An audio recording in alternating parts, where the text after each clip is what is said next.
Today we're going to be reading another exciting chapter of The Missing Gator of Gumbo Limbo. You're going to have to be like little science investigators today because this chapter is filled with lots of science issues. Okay, water clues. When breakfast was over, James actually ran behind me all the way to the culvert. No relishing the scent of bay cedar and silverbell, and no indulging in bird song or lizard watching, we ran full out down Gumbo Limbo Trail, past the butterfly field, and stopped at the culvert. We splashed into the water and bending down, peered into the 4-foot-high culvert. "He's not here," I said with great disappointment. "He's not here." I couldn't believe it. Putting my hands on the bottom of the flow, I all poured it through the culvert, splashing and soaking myself as I went. On the other side, I looked around and then all poured it back to James. "He's not here." I sat down on the bank and I dropped my head in my hands. James patted my shoulder. "I'm going to the canal to see if that living dinosaur moved over there. Want to come?" "I'll stay here," I answered. I was too discouraged to move. "The culvert was good thinking," he said. "You're on the right track." He climbed the bank and he disappeared down the road. I stared into the water, not seeing anything, just thinking how empty I felt. I had been so certain I had found our dragon and that he would soon again make our hammock safe for the woods people. Gradually, my eyes came into focus. Before me swam a mere handful of tiny mosquito fish called gambusia, but there should have been thousands. These little fish eat nothing but mosquito larvae. James told me that gambusia, together with dragonflies, once kept the mosquitoes under control in southern Florida. But as swamps were drained for farms, houses, and roads, the little gambusia died off, and the mosquito larvae hatched by the billions. Not even the dragonflies could control them. The county had to spray pesticides from airplanes to kill the mosquitoes, and the good insects died with the pest, and the dragonflies died with the mosquitoes. Since Gumbo Limbo Hammock is out of the spray zone, our mosquitoes are under control. The dragonflies speed through the trees like squadrons of little bombers, catching and eating their prey. Whenever I can, I walk behind them in their mosquito wake. I also picked my fishing spot on Gumbo Limbo Hole because it is protected by the mosquito fish. Concern for the little fish got me going again, and I forelegged it back through the culvert to see what might have killed them. When I stood up and I looked around, it was very apparent. The water that ran into the culvert came from the direction of the condos and airport, which are sprayed with pesticides twice a week in the summer. The rain washes the pesticides to the drainage ditch and through the culverts, including the one where I stood. The chemicals collect in the still pools and settle on the green algae. The little fish eat the algae and die, and that is not the end. While up in the tree, I had seen that the water from the culvert flows into the cypress swamp and its slough. That meant that the pesticides are being washed into the cypress swamp. The little fish would eat the pesticides, the sunfish would eat the little fish, and the big fish, turtles, and birds would eat the sunfish. Then Dejean would eat the big fish, turtles, and birds. Our dragon might be, if not dead, dying of a strong dose of toxic chemicals. I was not feeling very happy when James returned. Dejean is absolutely not in the canal," he said. "That new pest weed, hydrilla, is solid from shore to shore and as far up and down the canal as I can see. Even our reptilian bulldozer friend couldn't plow that weed jam." He rubbed the several days of whisker growth on his chin. "I'm worried about that hydrilla getting started in Gumbo Limbo Hole," he said. "It's a terrible weed." "But it's so far away," I said. "Birds can carry it in their food and even in their droppings. It's almost impossible to kill, because it has a network of roots that produce bulbs of corms by the thousands. If you kill the leafy top with a weed killer, the corms come up the next day, and one stalk can grow 3/4 of an inch in a day. Hydrilla suffocates the big fish and stunts the little fish. We'll starve if it gets going in Gumbo Limbo Hole. We've got to find Dejean and save him and the hole." "Now, where do we look?" I asked. "He has to be here somewhere." James ran his fingers through his hair.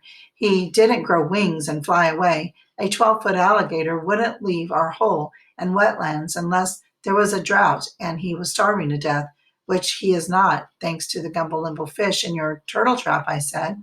We sat down to decide what to do next, and a snowy egret alighted near us and walked gracefully among the reeds, his white plumes falling like lace down his long neck. He stopped, 1 foot lifted, his neck cricked. Like swift lightning, he whipped it out and caught a fish. With a twist, he tossed it in the air and swallowed it head first. We laughed in admiration. The egret stalked on. Well, he likes little stunted fish, said James. Hydrilla might do him some good. He leaned back in the grass and he looked up at the small white clouds gathering like scattered sheep in the morning sky. Do you think a poacher might have gotten Dejean at night with a flashlight? James asked. In such a low voice, he seemed to be talking to himself. No, I answered. I know it, he laughed. It would be hard to poach a 12-foot alligator in this hammock. Too many woods people watching, just grabbing at stars. He rolled up to a sitting position and then, where is he? We've looked everywhere. Not everywhere, I said. Well, where else? Under us. I patted the earth. This limestone we're sitting on is full of tunnels and caverns. Maybe he crawled into one of them. Well, why would he do that? He needs sunshine and fish. Scared. He knows about guns. I saw him hide from a policeman. He did? James broke off a reed and he chewed on it. You're getting warm, Liza Kay, he said. Any alligator as big and old as Dejean must have been shot at many times during his life. He's hunter wise. And you're right. He's hiding. But he can't hide forever, I said. He has to eat. And you know what that means. He'll catch something and then thrash and swirl and turn and beat the water with his tail until Travis hears him and shoots him. True, James said. We've got to get him into the solution pit. But first we got to find him, I said limply. We both thought. I've got an idea, I said. Our class went to the county government center last year. They had maps of the natural resources of the county. The swamps, the hardwoods, cypress forests, wet prairies, the brackish marshes, and even the mangrove swamps. Mangrove swamps, said James, taking the reed from his mouth. Aha! If he got to a mangrove swamp, he's safe. Nothing but an alligator with his suit of armor can get through those entwined trunks and walking roots. He pulled me to my feet. A map is a good idea, he said. We can trace the sloughs and wetlands and see if he might have gotten to safety in the mangrove swamp on the other side of the highway. Well, how could he cross? The traffic's awful. Through the culverts, James said. You pointed that out. If the map has Gumbo Limbo hammock on it, I said enthusiastically, once more, it'll show caves and tunnels where Dejean might hide. I didn't believe for a minute that he had gone to the mangrove swamps. You go to the center and get a map, James said, and I'll wait on Dejean's beach for Travis. I want to take him to another lake. We need more time. Since I was on vacation, I wasn't dressed for visiting the government center, and I told James I was going home to change. So we started off with James leading the way down Gumbo Limbo Trail. Suddenly, he stopped and pointed over the trees. About 50 vultures were circling the cypress ridge beyond the pine land. Something real big is dead, he said. Dejean? I asked with concern. Could be, he answered. Let's check it out. We ran, scaring up a beautiful blue butterfly. Like a chip of dust sky, the fairy creature flitted to the flower of a Spanish needle and sipped nectar. Miami blue, I said. I thought they were rare, James remarked. Really? I said. I see a lot of them here. James mused. We slowed down for James to look across the butterfly field. There are all kinds of butterflies in the hammock, I went on. Some of them are in the endangered animal list, the butterfly book says. Know your butterflies, do you? Pretty well. I like to collect caterpillars and keep them until they hatch. Ever see a butterfly emerge? As a matter of fact, I have. That's how I lost my first job. I was 3 hours late because I was watching a drab brown bag turn into a glorious tiger swallowtail. I was fired, he sighed, but I had seen a fantasy as miraculous as a pumpkin turning into a coach. We ran again crossed through the hammock, taking bearings on the vultures as best we could, and entered the pine forest. The cat's claw and saw palmettos tore at our clothes as we worked our way through that mean land. And then we were in the cypress forest. We sank up to our knees in muck as we rounded the flanges of huge old trees. The air roots of the strangler fig held us to a crawl. I've always wondered how the Spanish explorer Ponce de Leon and his men strode around Florida in all that armor, or even without it. After about an hour, we came to the canal where the vultures were conjugating. The kill's a lot bigger than Dejean, James said as he approached. Pushing back willow limbs, we climbed the canal bank and looked down at 50 or 60 naked-headed vultures. At the sight of us, the birds spread their black wings and took off like huge vampires. The air reeked of decay.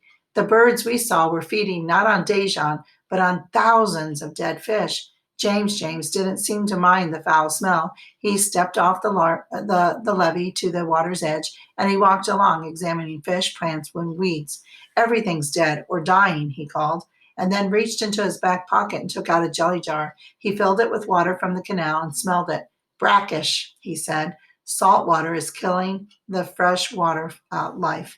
I slid down the embankment to his side. How does the salt get way up here? I asked. The bay is miles away. Some of it can come up the canal as the tides come and go, and some of it might come up through the soil. James held up the jelly jar and he studied it. Fresh water, he said, is lighter than salt water and floats on it, even in the ground. This is well country. If you pump off the fresh water for drinking and washing, the salt water rises and takes its place. Too many people are pulling off too much fresh water and letting the sea rise. We're not far from the condos, I said. Is the salt getting into their wells? Must be, and probably La Playa's municipal wells. The vultures stopped circling and dropped down on the dead fish again. Gumbo Limbo hammock might be in trouble too, he said. We might have to move. Where would we go? I cried, then considered a moment. Mom and I will be all right. She will soon buy a house. But where will Priscilla go and Caruso? Where will he go? I went on. Not to mention you, the otters, the egrets, the anahinga, the bobcat, skunk, mink, weasel, and Dejean. What can we do, James? We'll report this to the director of the water management department, he said. I'll take the sample to him. He'll have to do something. In Miami, they pump fresh water into the ground to push down the salt water. La Playa may have to do that too. Expensive. Or we might have to dig wells farther inland. Also expensive. James counted the dead fish in a small area and multiplied it by the size of the entire area to get an estimate of the number of fish killed. He made a note of each species, and we were about to walk down the canal toward the bay when he stopped. Liza K., he said, the salt intrusion from the bay can be stopped right here. He picked a twig from a tree and he tasted it. Buttonwood, he said. For ages and ages, buttonwood trees, which are very adaptable, have formed a barrier between salt water and fresh water. These ridges they make are natural dams. This is one of the canals that was built to drain the cypress swamps to build Silver City. The engineers dug the canals through the Buttonwood Ridge and left it open. Salt water comes in and the fresh water drains out to sea. If the engineers put a dam here, the fresh water will seep back into the ground and push the salt water down below the bottoms. Won't it back up and flood Silver City? I asked. There are some lands on which nothing should be built in the first place, he said, and a swamp is a primary one. Still, you're right. It will flood Silver City, and we can't do that. I'll have to talk with the director. We left the vultures to their feast. Their great wings swished like taffeta skirts as the birds rose, then dropped down and challenged each other for the fish. I looked back. Where the salt water was seeping upwards into the land, the sawgrass and cypress trees were dead or dying. We walked home in silence. Get yourself dressed, Liza K., James said when we reached the hammock. We need that map. I'll take Travis to that lake by the new houses. James, I said when he reached the sawgrass prairie. Would the saltwater intrusion make blue-green algae grow? No. Why do you ask? I saw a mass of blue-green algae in Gumbo Limbo Hole when I was up in the oak tree. Well, that's bad news, he said. That means pollutants. He rubbed his forehead and frowned. I didn't think Gumbo Limbo Hammock was on the watershed that drains the farms and septic tanks. Seems to me that pollutant runoff doesn't come our way. I'll have to check it out again on the geology map. We sure need Dejean, I said. Gumbo Limbo Hole is going to turn to scum. He really was our protecting dragon. We came upon Caruso in his home in the mahogany grove. He was carving a fork from a piece of wood with his knife and talking to a friend called Beef Bones. Caruso often brought friends home for a bowl of mom's soup. Where you two been? He asked. Looking for Dejan, I answered. Ain't found him yet? He was smiling. No, neither has the official, he winked, and his long bushy brows dipped over his deep set black eyes. I met him near the condo golf course this morning as I was going off to work. That man worries me to death. He's poking around here. Can't have him find me living out here like this, homeless, so to speak. He'll report me to the shelter, and I'll have to live with that nasty Mr. Burnster again. Caruso put down his whittling. I just can't tolerate that Burnster. He's always telling me I can't sing with a coyote. A coyote. Just can't tolerate him. Not even a minute. Then help us find Dejan, Caruso, so we can hide him, I pleaded. Then the official will leave. Why would he do that? The old singer asked. Eventually he'll think Dejan's dead and go away. What'll make him think that? Without Dejan in the hole, in a very few days, the blue-green algae and hydrilla will choke Gumbo Limbo Hole. Scum will cover it. That will tell the officials that there is no alligator, and he'll stop hunting him. That takes too long. I'll just tell him I saw the poacher shoot him, Crusoe said, smiling. That'll make him quit hunting for Risamo. He looked at his rumpled friend to see if he was impressing him.